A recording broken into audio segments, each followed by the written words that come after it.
Hour 2 Overdrive continues, brought to you by FanDuel, bringing you everything from the opening line to the final score. Bryan Hayes, Dog, Jeff O'Neill, Jamie Noodles McLennan, and look who we have here, Luke Willson in studio. Everything okay with you? I'm getting worried about you. I mean, worried about me. Well, you guys are picking losers, and you're picking fights with Doogie, and Al's brother's out of his ayahuasca retreat. Everything's moving in our direction. Al's brother, for your best interest, needs to stay at that retreat. Well, that's not going to happen. At some point, he had to leave. He's in good spirits. I want everyone to know that. He's back home. He's resting, and he's I'll happy. tell you what, in his highest state on the ayahuasca retreat, he's not shy to just chirp in. You guys don't even know what you're doing. I'm like, the next thing that's classic is that on the year we had a 2-game rough spell here, and we'll get into that. You guys have picked one game correctly. That's it. One. Well, I mean, last night was a half point. 1-1. Yes, that's true. Okay, and That's valid. Al's brother's coming in from the clouds like, you guys are unraveling. What are you guys are Unraveling plus was a very dirty word. Unraveling is is rich. But you guys are 2 and 3. You had a hot start. We're rope-a-doping. That's what I said. We're going to rope-a-dope early. Now the information's in. The wheels are in motion. And we're going to start taking The off. information is in. The information's in. We've seen every team play twice. That's what was necessary. The trends. Yeah, we've got There's trends. some bad Nothing. trends. Yeah, We were what's talking going about on? it. It's terrible. Is this Yeah. bad football? Like, what do you make of where we're at? Yes, there's been some bad football. I also thought, and I feel like every year there's one weekend in the NFL where it's just a bunch of flukes. Like, you look at the Niners-Vikings game, and I thought the Vikings played well. I'm not trying to take anything away from them. But you look at the stat lines, like Purdy threw, I think, for 319. Mason ran 20 carries for 100 yards, and somehow they still lose. But it's like you have a punt blocked, you have a 4th down close to the goal line, you get stopped. Purdy throws one, the ball slips, it's picked. Like, just when it rains, it pours type thing. The weird one, the Lions losing to the Bucks, I thought was strange, and Cowboys getting blown out also. Like, that are they one that is bad? Like New Orleans, because nobody paid attention to them week 1 because they played Carolina. Like, no one took it seriously. Yeah. And then you go into Dallas and you hang 44 on them. That's impressive, man. That Dallas team never loses at home. That defense is so elite at home, generally speaking. I still am not on the Saints bandwagon yet. Like, I'm not a huge believer in their pass offense. Even They'll go yesterday- and lose to a garbage team next year. Yes, and it's like, I think Carr threw for like 244, and most of them were long bombs, most of the yardage, I'm saying. So I sit here and I'm kind of like, I don't know, like, if you can't run the ball, which they're not going to be able to run for 190, that's what they ended up with yesterday. I still think the Saints are a mid-level team in this league. But The good teams that haven't won, like there's some 0-2 Ravens, Bengals. Bengals are Is bad. there one where you're like, Bengals are bad? they could be actually in trouble? Like, they usually turn it around and get it together. Like, would you say there's a chance they'll miss the playoffs? Miss the playoffs? I would say no. Like, even what I wanted to see from Cincinnati yesterday was pretty much they checked every box for me. Dude, they got to figure out that wide receiver. Like, get rid of him or sign him or whatever. Ridiculous. That's a mess. Jamar Chase, you're Yeah. saying. Joe Burrow shoving him, then he comes off to the sideline. He's talking smack to Coach Taylor. I mean, Get flaming that the sorted hell out, Well, man. That's and a the mess. review, he was in the wrong. It Yes. it was not a flag-worthy play. Not at all. What's weird is that, it didn't really look like he got twisted up either. Like, hey, it wasn't a dirty play. It wasn't a hip drop tackle. Like, right here, we're watching the shove, and it's like, at that moment, 10 minutes left in the game, against the Chiefs, of all teams, on the road, it's like, hey, those 15 yards now didn't because McPherson made a long one. We need every single one of these 15 yards. Even, time, possession, we get a first down, whatever it is. It's like, man, this is going to come down to a last-second field goal, and it did. Mm-hmm. And it's just like in that moment, and you can't be that unhinged. After the game, go off, man. You want to talk smack, go to the media, go to your GM, rip whomever you want to rip. But, like, if I'm on the squad right there, it's like, man, we just went toe-to-toe with the best team in the NFL, and we've got a shot to win this thing, and you're putting on this performance. It's tough. I'm also not buying the Schefter report that Chase is not willing to negotiate with the Bengals now. Like, if they come to him and give him Jerry the price. Jones's comment. Well, yes, Yes. exactly. Right. Once you pay them the money, they stop being so angry. That's correct. Like, if that owner in Cincinnati goes, fine, we'll pay you. Yes. then he's going to accept it and he's going to be willing to negotiate. Right away. Immediately he'll take it. Correct. And no one's going to hold him to the report. No. Like, no one, you don't get peanut. You said no, you wait a sign. minute. Yes. No. You can't do that. Imagine You the owner can't comes do out that. and is like, well, I'm going to write this offer up, but he's not allowed to sign it because he said he wouldn't. Right. Yeah. It's the whole thing, and like yesterday, I thought was the kind of tip of the iceberg of it all, where it's like it just seems immature. I'm not going to talk anymore. It's like, man, I get you're frustrated. I understand that. But it's like you don't say, like, I'm not going to negotiate. Everybody knows on planet Earth that if the right number comes, you're signing that deal, especially in this league. But, again, what's shocking to me is you've got Joe Burrow, who looked very good yesterday. They battled the Chiefs. Burrow, I thought, was locked in, competing like hell. Tight ends are showing up out of nowhere for Cincy, making plays. And it's like, hey, we're in the fourth quarter, and Burrow's in your face like, bro, calm down. And it's like, no, I'm still going after the ref. What about the refs? We were talking about it last hour. Yeah, it's inconsistent. I mean, obviously, Kansas City, that was pass interference, was it The not? last play was Yeah. for sure. Yeah. Kansas City, I do find, and now it's been noticed more, they do seem to get away with more A little things bit throughout more. the game. But the end of the game there, it's a PI. Like, that one is clear as day. Right. But I get where everyone's like, hey, Kansas City gets away with all these holds. The thing that I do think is occurring at the moment is that because it's Kansas City and because now this is the social media narrative, Yeah. everyone's looking for it, or you'd be amazed how many holds go on. Like, they always say there's one hold per play in every game, and it's all a matter of, like, the ref seeing it. Right. You know, even, I know it's a different game, but last night, the Sunday Nighter, the linebacker for the Texans gets up, throws a full punch. The ref's got his back to him. He could have been ejected for that, and then headbutts the next guy, and nobody saw it. Right. You know, so it's like one of those things where, especially some of those refs, like, plays are going quick. There's 5 linemen. He's looking kind of over here, and unless it's a blatant hold, they're not going to call it. So I do think Kansas City does get away with some penalties, but I also am kind of like, hey, you know, They're also better than everybody else. they are better than everyone else, and they They make a lot of plays. They're better than everyone else, and there's not a lot of context to a lot of this stuff either. Like, the one thing trending last night is no one's had more interceptions pulled back than Yes. Mahomes. But there's no context to the fact that he very well could have seen the flag and said, screw it, I'm throwing it. Totally agree. And so it doesn't really count if he's willing to go for it when he knows that the play is going to be recalled anyway. Also, it's not like the flags come in after the throw. That's what I find. Like, oh, it's interception. Mahomes was bringing it back. I'm like, the flag has been, like, it's not like, oh, there's a pick, let's just throw some laundry on the field. So, again, I do think that it's probably similar in basketball. Like, when you're LeBron James, you get a few extra calls. My dad, I've told you guys this, big Leaf fan. I was too young to understand, but he's mentioned many times when Wayne Gretzky high-sticked was a Doug Gilmour. Doug Gilmour, 93. Trust Kerry me, I heard Fraser. about 93. I would have been 3 years old. Like, anybody other than Wayne's probably getting that call. So Yeah. I do think there's some of that. But to the degree of, like, hey, we're on board to, like, try and get the Chiefs to win, no I'm there's not no buying conspiracy theory here. Something to chew on, brought to you by Boston Pizza, the best place for any family meal. Plus, for the month of September, kids eat free with the minimum purchase when you dine in. So grab the kids and hustle in your local BP tonight. We're asking people online. Asked you, of the 0-2 teams, like, which ones are actually just brutal? What about the other side? Of the 0-2 teams, like the Ravens, the Bengals, the Jags, the Colts, the Rams, which one do you have faith will, by the end of this dance, be an elite team or a team to be reckoned with? After last night, I would say Cincinnati's won. The team that I'm a little bit on the fence, and I want to be very clear when I say this, Baltimore. I'm worried about Baltimore a bit. And I don't think they're a bad team. Like, they're not, obviously not garbage.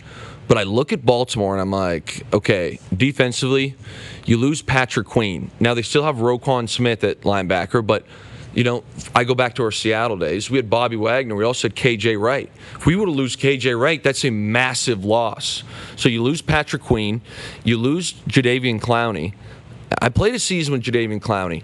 When he wanted to play, which was few and far between, but whenever he wanted to play, this guy was a freak, like, unbelievable. And last year, That guy get paid. paid. paid. Big bucks. His first overall pick. Yeah. South Carolina. That was a fun year. Well, like from a comedic standpoint, not necessarily from a teammate standpoint, but we can get into that. Okay. I like that. You know, you lose Geno Stone, who, again, he's not Kyle Hamilton. You know, he's not Humphreys out there. He led the NFL for safeties and interceptions last year. And you lose your D coordinator, who's now the head coach of the Seahawks.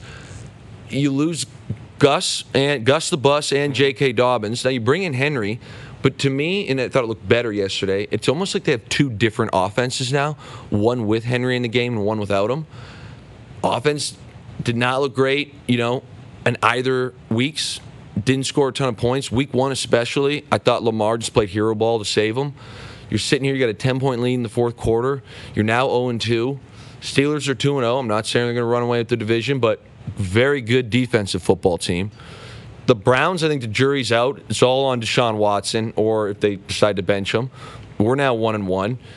And after seeing Cincy, and like, again, even though they lost, the fight in Joe Burrow, the kind of moxie, whatever you want to call it, the swagger, I did think came back yesterday.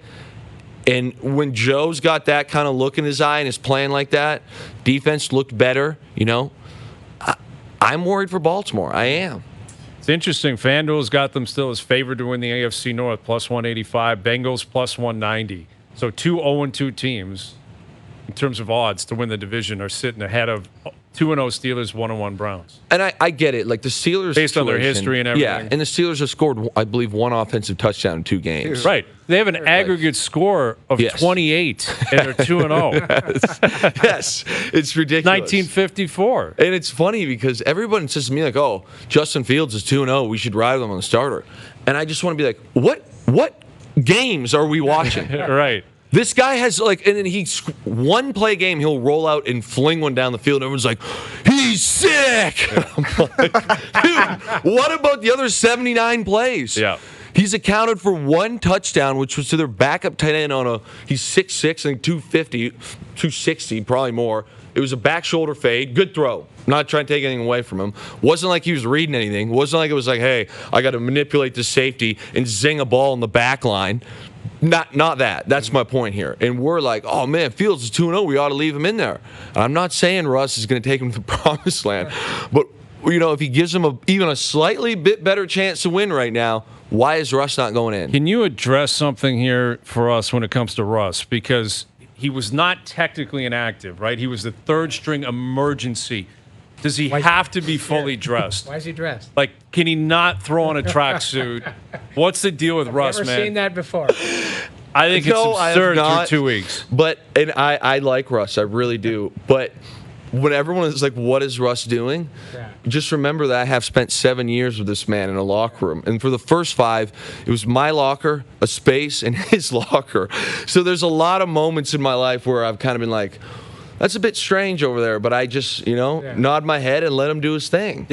Were you at the point where you saw like the famous wife Strange, or you just saw like regular dude type Strange? I think a combo. Like the stories about Russ kind of go on, and he's not like the most. And I think he'd be the first guy to admit this, but he's not the most. He's. I wouldn't call him a locker room guy, and I don't mean that in a negative way, in the sense of like, hey, we all want to avoid him. It's not like that. Just like he's not in the mix. He's not in the mix. He's not. We used to have a sauna or steam room.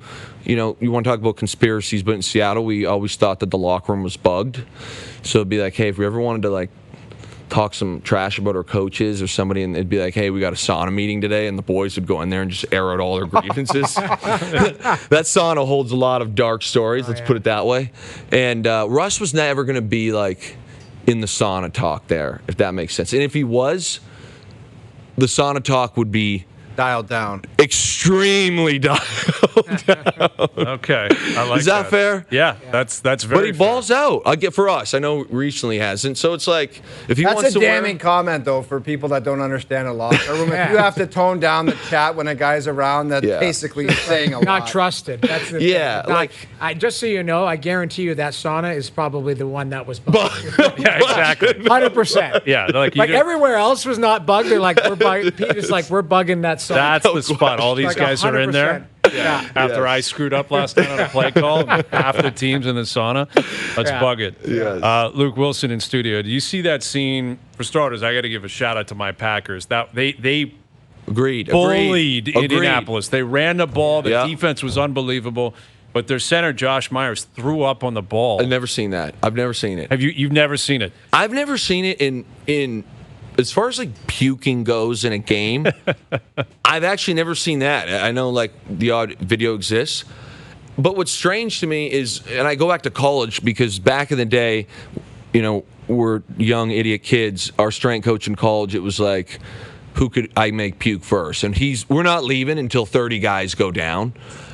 And you sit there and we kind of joke, but like you watch these guys puke. I've never seen anyone not be able to like not control where the projectile vomit is going. Why did we choose the ball? On the ball and then hikes the ball. It's a third down, and Malik Willis, like he had to take off. That's actually presence of mind. And he got to the sideline, and LaFleur asked him why he didn't throw. He's like, I couldn't grip the ball. The guy threw up all over the ball. Like, how do you not? I guess you can't call for a timeout there, but do you not yell to your quarterback like, dude, you got to flag, you got to call something here? It's got to be one of those Spike it, things do where you're just something. like, what in the hell is this? Yes. I mean, home opener, Lambeau was rocking. The guy throws up on the ball. But you do respect it. We talked, was it last week, about having your O-lineman drive F-150s? Yeah. That guy's driving an F-150. Well, and he picked up his coverage, he's puking too. on the ball. Like, he watch this. He's like, come get some, man. that's He's what picking he- up a double team. get off me. Like, the guy is on fire after he throws up. It's funny. I love it, man. Yeah, I love it, and it's like I kind of laugh, and I'm looking at the Bills this year. We got jammed up by them on Thursday. Play tough, man. But and I fall victim to it as well because you sit here and you watch, all the media coverage across any network, and it's like, oh, Justin Jefferson, Jamar Chase, Joe Burrow, Patty Mahomes. Then the more I watch, and I'll rewind games, I'll try and get the all 22 view, and it's like the end of the day, offensive linemen win you games. Like, you got a guy playing like that, and you're like, man, what happened? Jordan Love goes down. Everybody on planet Earth is writing off the pack, and it's like, oh, you know what we'll do? We'll have that guy who's going to puke on the football. Yeah. Okay. Hand off a twist, chase after the next guy trying to get some more action. I love it. And that's how you win games. Well, that's probably why Bryce Young is being benched. I mean, that news came out of Carolina today. Yeah. Andy Dalton's going in because, again, I'm just reviewing this and reading about it, but by all accounts, that line is doing really, really well. Yes. Like, they're giving him great protection. I saw one of the offensive line grades. It was like 5th in the league. Like, in other words, these vets and these Bulldogs are like, dude, we're doing everything we can for you. Yeah. You stink, and you cannot throw a ball. I thought the same thing. I didn't love the line on the Bears last night. I thought they were under siege a lot. But you could see the vets in Chicago were looking back on them saying, man, you got to start making some throws here, man. Yeah. Like, these young quarterbacks, if you're going to go win, like Young did last year, like Williams has done now, you got to win pretty quick. For sure. You got to win over your locker room pretty quick. And you got to make regular plays. And what I mean by that, and I thought the Bears, will start there, did a good job. I was sitting there, I'm watching above Jay's studio, and the first play of the game, they were in like what seemingly looked like a wishbone set, and you literally fullback flat, get him a completion. And I'm like, boom, might have been 2-3 yards. Again, average fan, you're sitting there, you're like, what the heck kind of play call is that?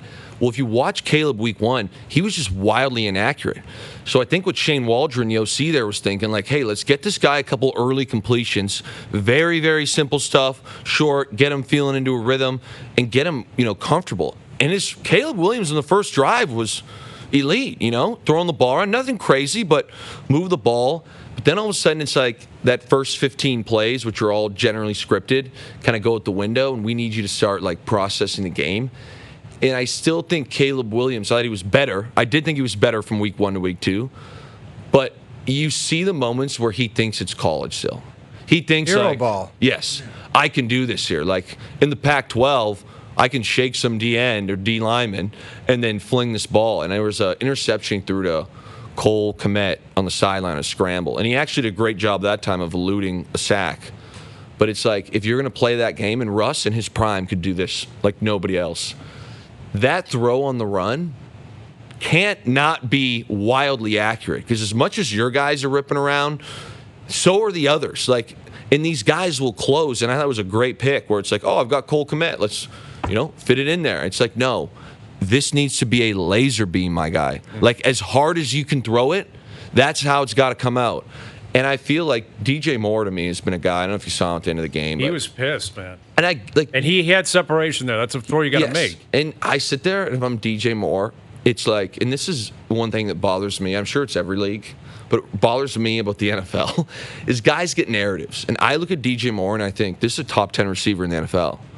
With the right system and quarterback, he's pushing top 5. Really? But instead, it's been tail end of Cam Newton in Carolina into Justin Fields, into now this rookie guy. And it's like, if he is with an Aaron Rodgers and running routes like he did last night, dude, it's career altering. And that's exactly it. He's sitting here and we're talking about him as a top 5 guy. Like, I think he's that talented, but instead he's walking off the field, rolling his eyes. Like, what did I do to the football gods to deserve this? Yeah, no kidding, man. And that's it with young quarterbacks like Will Levis in Tennessee. His coach is calling him out already. This coach was asking him what the bleep he was doing. Yeah, they cost him 2 weeks in a row. Same thing, turnovers in the red zone. Yelling, ran on the field yelling at him. What are you doing? What the F are you doing? Like, Killing him. Like, It's just crazy, went man. right at him. It's like, but that was, you mentioned it. That's college hero ball. And just, I can get this off, right? To add to that, Noodles, where I think some of the bad football is coming from is that guys, and maybe it's NIL, and maybe I'm starting to sound like an old guy now, but it's like you grow up now trying to make highlight plays, trying to like, I want to be the star. I want this to be on, Sports Center. Where it's like that situation with Levis, at the time you got a 7-point lead. Yeah. The Jets started flat, very flat. Understand the situation. Ton of pressure on the Jets. Didn't look great week 1. They come out on the road, look flat. They got a game on Thursday, so you know that practice this week, they've probably not been full beans because coach is like, we got 3 games in 11 days. Yeah. We got a shot here. Yeah, we're not going to score. Take the sack, kick the field goal. It's 10-0. We're up 2 scores. Yeah. Instead, Will Levis is like, here's the ball back, and let me just give you a shot of adrenaline right into your veins. And Aaron Rodgers on the other side. Yeah, exactly. It's like Aaron, if it's a close game, will find ways, matchups, a throw, a special play that will be the difference. Do I think he was an All-Pro yesterday? No. But there are a couple plays yesterday where you're like, he made that throw to Garrett Wilson off his back foot. That was stupid. Just absurd. Even the touchdown to Breece Hall, it's like, boom, he checked all of that at the line. Yeah. Goes up there, sees a linebacker on Breece. Yep. And it was funny. I was listening to his old teammate, James Jones. Everyone has different sides. He goes, watch Aaron do this. He's picking a fly off his shoulder. Fly right to Breece, signals something over here, boom, TD. And again, I think Aaron will get better, but my point is, like, if you're Will Levis, yes, you're young, but that doesn't excuse you from understanding, like, hey, the moment. 2 scores is being up 2 is a lot different than being up 1 in that league. Like, yes, it'd be driving me nuts, man, to watch a young kid like that and say he's got to play like the other guy for us to have a chance to be like a quality team. Yeah. That's eons away, man. Eons away. Like, it's not even close. No. Dude, we were saying that kid in Carolina, like, we might never see that guy again. So this is what gets strange to me with this whole thing with Bryce Young.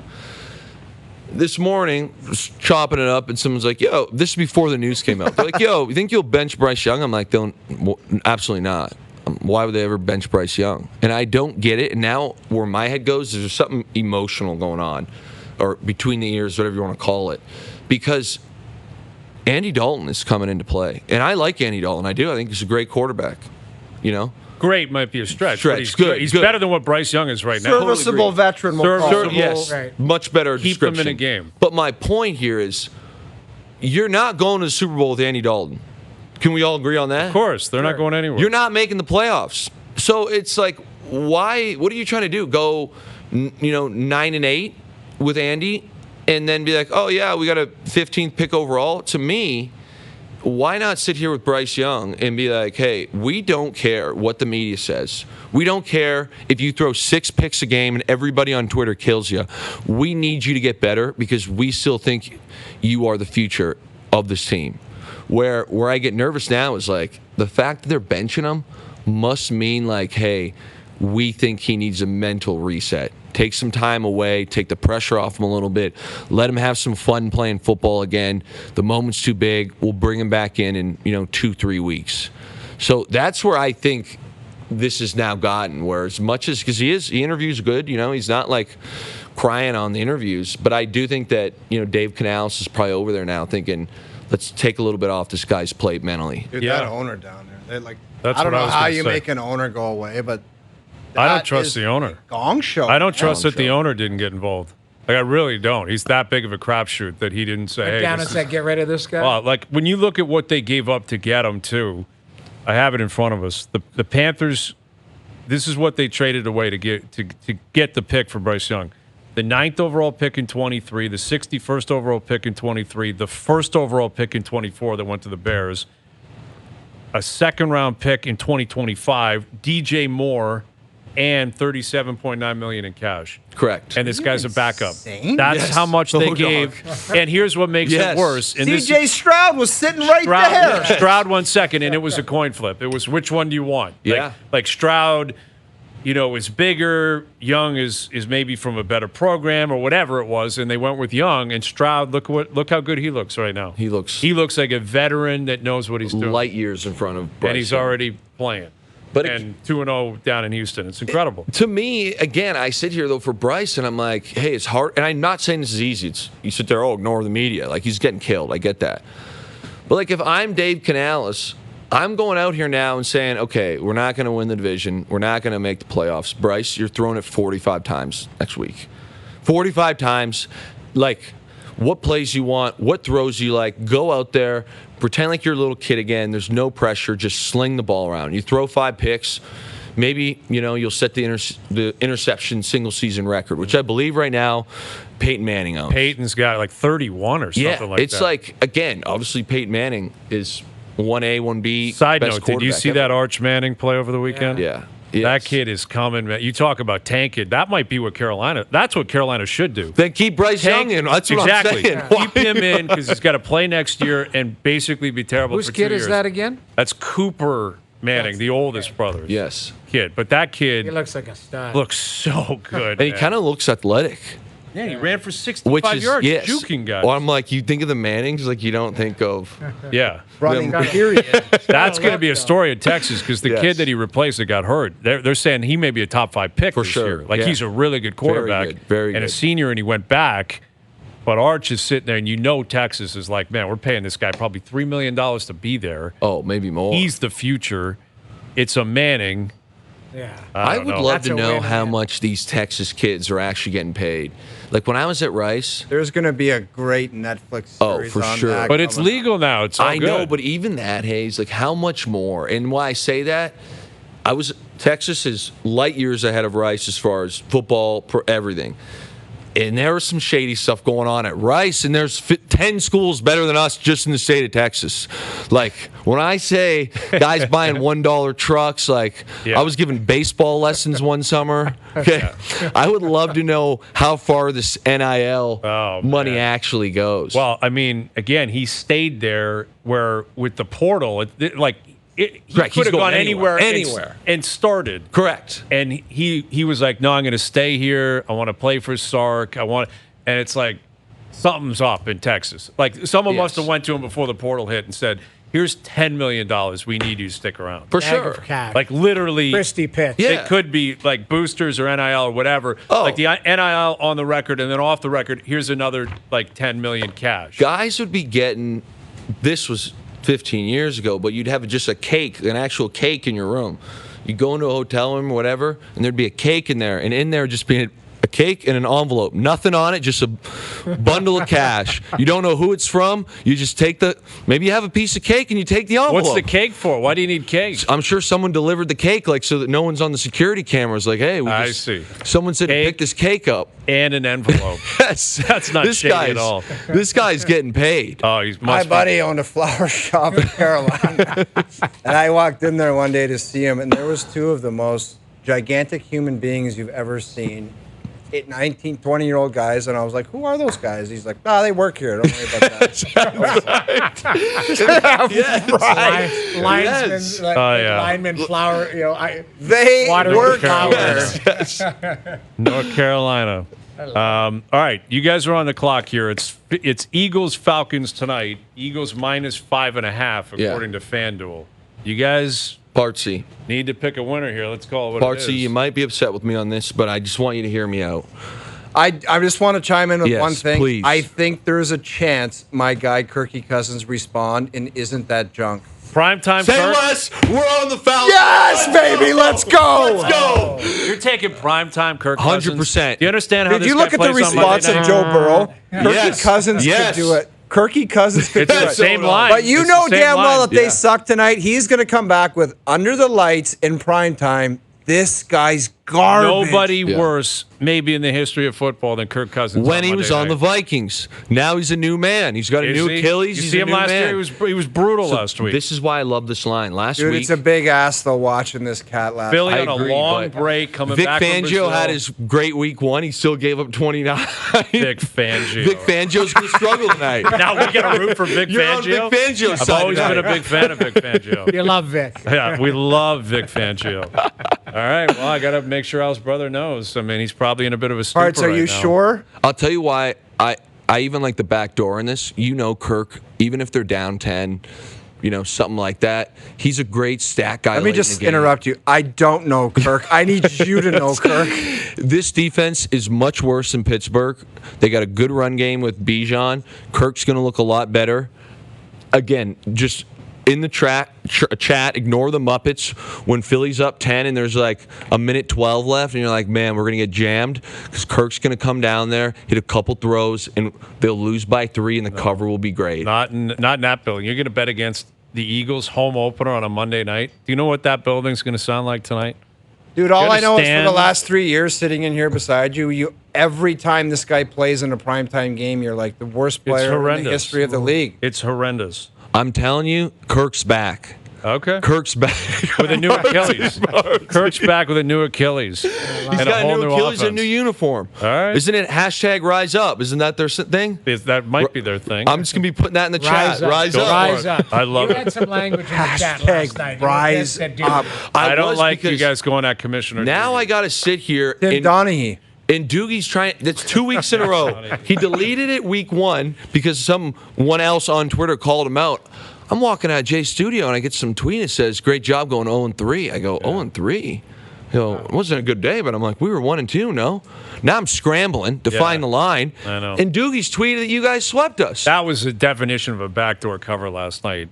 Like I them said kicking the field goal. It was the Playboy story, Partsy. It was the same thing I said. 53-yarder to cover by a half point. Fumble in the red zone. It was gross last night. I hate gambling when that game plays out like it did last night. Because the Bears had a 0% chance of winning the game. They were just there Like for the cover. 0%. They were simply there. They flew into Houston to cover the number. That's what happened. All right. You guys are on Kirk Cousins on a Monday night tonight. Dude, even hearing that. If you made That's that pick, I would have outrageous. slapped you in the side of the AJ head. I would have Brown's shook out. your hand. And said, That's thank you. Partsy, A.J. Brown's out. We're in good shape. This is where A.J. Brown is the big, like, hey, I don't know, Devontae Smith I'm goes Jalen off Hurts. I tonight. don't know what I'm doing. Yeah, Just You go know up who there. goes off tonight again like he did in Brazil? Saquon Barkley's going to torch that defense I tonight. disagree. I think he'll do well, but not torch him. Torch. Hashtag rise up. Oh, hashtag rise up. this might I'm be not the even sure TSN that's the turning same. point. This is here. a huge turning might be point. the turning This point. is Noodles. the I'm a pendulum little swinging. concerned. I know you're concerned. I'm very telling you. concerned. You're We sticking got your neck this. out there. I'm telling you that because I got to go down with the ship too. Because if we get dummied on this one, everyone is going to say, Partsy, "What on?" we're covering tonight. I love not the winning. evidence We there. just 5.5. I right. get it. I get it. It's a big number. It is a big number. And Atlanta needs a win here. They do. 0-1 teams generally respond. I can't Generally. wait. I can't wait. We'll see. All right. Good luck with your picks. There's Luke Willson. Overdrive continues. TSN 1050 and on TSN 4. All right. Thanks again to Luke Willson. CJ will join us. Chris Johnston in about 20 minutes. On camps opening up on Wednesday, I guess the Leafs had their, is it like a charity golf tournament that they Yeah. hold every year? I think so. And the Maple Leaf Foundation's there. And Go to it. we did go to it. We used to go to it. And Who was that that was one? Overdrive, right? Or was I it can't Leafs- remember if we were in the afternoon or not. Leafs lunch, maybe. We did both. We've been there a couple times. It's I been. think OD was there. I think yeah. we did it twice or 3 times. Because I remember Patrick Marleau was there. That might have been the last time we was there when he had just signed. And that, how long ago was that? the That's Marlowe 6 years years ago. it's Yeah, the gotta be. Marleau years. Like Lou was still here at that point. So it's been a while. Marlowe, man. What did that first rounder turn out to be? Seth Jarvis. That was Seth Jarvis. That one was Seth Jarvis. Seth Jarvis. They traded effectively Seth Jarvis to get rid of Patrick Marleau. Do you know how bad that trade is? We're not doing that. We're not doing it. I don't want to do that. I'm in good spirits. I'm happy that hockey's back and we're moving in that direction. But let's just do a little bit of revisionist history? Yes. They signed him to the 3 years. Marleau had to have the third year. I believe some people didn't want to give it to him, but apparently Babs had to have this guy. After year 2, they were like, game over, and they give him to Carolina to unload him, and they have to sweeten it by giving them a first rounder, which, again, to my knowledge, no one else has had to give up first rounders to dump players. Well, I think didn't Calgary have to give Montreal to get Sean Monahan? To take Monahan? Maybe they did give up a first. You're right. Just recent memory. Now, that might have been, again, for like the full amount. Right. And that's also what came here. The Leafs did not eat any of the $6.5 million that Marleau was getting. It was the full. Carolina said, we'll take the full amount on, and they bought him out or whatever it was. And that was it. It was a cap issue. That's why they moved on from him. Marleau had 27 goals his first year and was pretty effective and had a good year and was, exactly. It was kind of a cool story. Marleau's in town. Great mentor. After that, the wheels for were Matthews and Gonzo. Then the wheels fell off. The second year it was ugly. Dubas came in. I think that was Dubas' first offseason, and he, Tavares had shown up, and they had to move on from someone. They had to get rid of a certain amount of money, and he was the guy. And they ended up giving a first-round pick, unprotected. Didn't have a great year. Turned out to be the 16th pick or whatever, and Seth Jarvis is now a Carolina Hurricane. Oof. With a long-term deal. With a long-term deal. He's such a good player, too. He is a good player. He's such a good player. Now, who knows if they would have taken Seth Jarvis. Right. There's another. Probably not, especially if you have Marner and Nylander still in the fold. They might have had Hyman still at that point. They may have been strong on the wing. Who knows what they were going to do. Yeah. But just happened to be that there's a lot of those over the years. There's a lot of those kind of, where did that pick go? The draft tree or trade tree that you can follow. I know, and but turns into certain every guys. Organization has that. It's just that we focus on this one. Yeah, of course. But that's kind of like what we were talking about earlier with the fascination on management, with this stuff out of the weekend from the Jays, with Bassett speaking on it and Springer and them kind of falling on the sword for Atkins and Shapiro. And why are more people focused on the players here? Because when, there's so many mistakes, or there's bad mistakes that really burn you, and you have a history of just living in that and constantly commiserating in that, and just talking to other Leaf fans and Blue Jay fans and be like, how could this happen? How did they miss that? How did they do this? That's why it's just an icebreaker for a lot of people. Yeah. To talk about the what could have beens and the what happens and how did you trade that guy and why didn't you draft this guy? And it's tough. It's a sickening practice. There is, but there's only a few organizations that have the luxury of not doing that for a particular stretch. Mm-hmm. You know what I mean? Kansas City Chiefs are in their glory years. For years, the New England Patriots were like, we've got Brady, we've got Belichick. They were not discussing any stupidity for almost 20 years, and they still made stupid decisions. Right. But they nobody get buried cared about because them. of the success. Winning is the only thing that you can do to make people immediately flip in your direction. Winning is the only thing that allows you to lift the rug up and just stuff some stuff Exactly, under. because you think anybody's questioning any move that Bill Zito's made in the last couple of years? No. And they won't question anything that he does in the next 3. Because they won the Stanley Cup last year. Mm-hmm. There wasn't that long ago that people were like, Sergei Bobrovsky is the worst contract in hockey. That's what people were saying. It was looking greasy. Well, he was a backup coming down the stretch. Didn't look good. I was asked about it 2 days ago, saying, does Bobrovsky get enough respect? Because I think he was on the odds heading into the season, 9th for goaltenders to win the Vezina. Well, that's a little Coming stupid. into this season. Really? Yes, it was something. Somebody called me and was like, don't you think he's, not getting enough respect? How are there 8 goalies that would be ahead of him? Who the hell is it? Who are they? Tell me. I didn't even dig into it. I was like, does he get enough respect? Well, it wasn't that long ago that $10 million a year with him when Alex Lyon was playing in front of him in the first round against the Boston Bruins. Mm-hmm. Like that, and then Lyon basically helped them get into the playoffs. Exactly. Without him, they're not in the playoffs. Exactly. So, but he has won 2 Vezinas. Now he's won a Stanley Cup.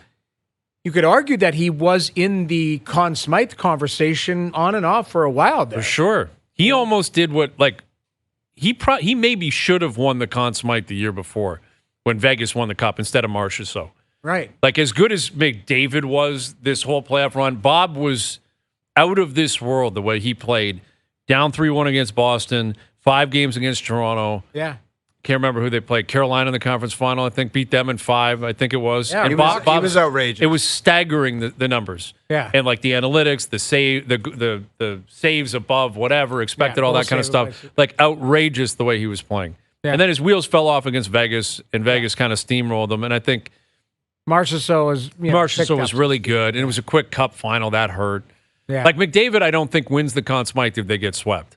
I don't think so, no. If Florida wins in 4, it's Barkov or Bobrovsky every day. yes, Yeah. I don't think McDavid gets it because I don't think the voters would allow themselves to do it because it would have been. It's just embarrassing almost. Yeah. Like you get to a Cup final, you get swept. Yeah. Them coming back, Pushing it McDavid to 7. factoring in Yeah, the point absolutely. accumulation allows him to win that. Yeah. No, I agree. 8 100%. guys ahead of Bob for the odds to win the Vezina. There's not. Well- it's insane. I think you got to fact check on 8. If it's 8, I'll that's send the guy crazy. a note, but I'm pretty sure, you could. Markstrom's name will be in there, right? Because heading to New Jersey, new start, all of that. If guys like Demko's in there too, Demko will it's be just in there. like- Hellebuck will be in there. Saros Sure. will be in there. Nashville got better. There's Swayman possibly. Shesterkin in New York. Now, I saw Sorokin, although Sorkin. Did you see that? getting benched down the stretch last year. Pat didn't you- Roy wasn't. I read today that he had back surgery or something Yes, in the offseason. okay. He's not ready. Yikes. Which Take is him out of scary. the top 8. But there is Ottinger. Vasilevsky, Ottinger. Like you can make a case. Bob is 9th on FanDuel to win the There you Vezina. go. Those I are wasn't crazy lying. odds. What are the odds? I'm not JP? lying. Like somebody told me that. Yeah. Those to me are just like you almost have to put a sprinkle on that because like maybe you're factoring in Cup hangover. Florida did not get better in the offseason. No. Like they may not have gotten like significantly worse, but they did not improve. They've had some losses. Well, Montour moving on. You had, you've lost a little bit. But Bob has been so good. Like he was really good last year. Yes, Was he he was not excellent. nominated for the Vezina? I think he was. I thought he was like third. He finished. Might have been 3rd or 4th. Yeah, I don't. Like I think it was don't- Hellebuck. Demko still got in even with the injury. Yeah, there was a 3rd. I thought one. Bob was 3. I have to check that, fact check that. But he was probably top 5 for sure. He might have been 3 though. But you're right. Like for him to be ranked 9th, that's your New Jersey argument there. Yeah. New Jersey's at 3rd. That's silly But because he's just been so good. well, it was just and I said it's what it is people get in their mind these trends. You guys talk about trends all the time. Well, if a guy's up for, it was a couple years ago, Shesterkin was up for the Hart, won the Vezina, was so good. Next year wasn't that good. He hasn't last got a year- new deal yet either. No, has he? he hasn't. and he's looking for a big number, which rightfully so. Like I think about this all the time. William Nylander got $11.5 million, like as a winger. Why can't a goalie get 11? And the people are like, 65 "Are you games. ridiculous? That goalie can't get 11.5." William Nylander got $11.5 million. Like, and he's a really good player.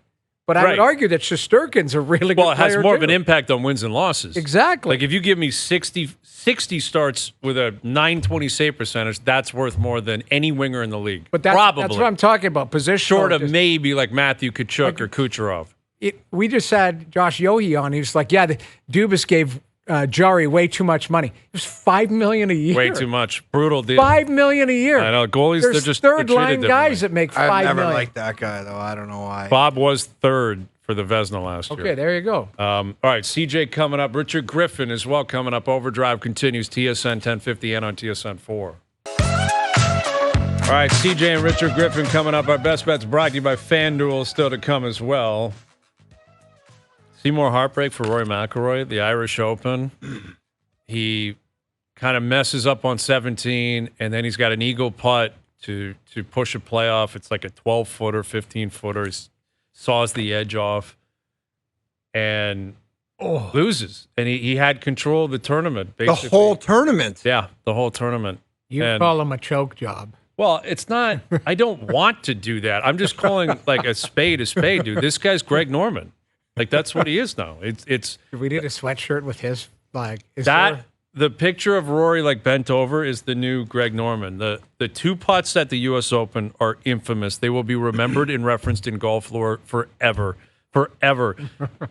Him blowing the Open at St. Andrews to Cam Smith, the lead on the back nine of Augusta with 9 to go. There's just so many examples of this guy with it like right in his hands, and it just gets away from him. Well, it's crazy because he has the experience. He has the pedigree of winning.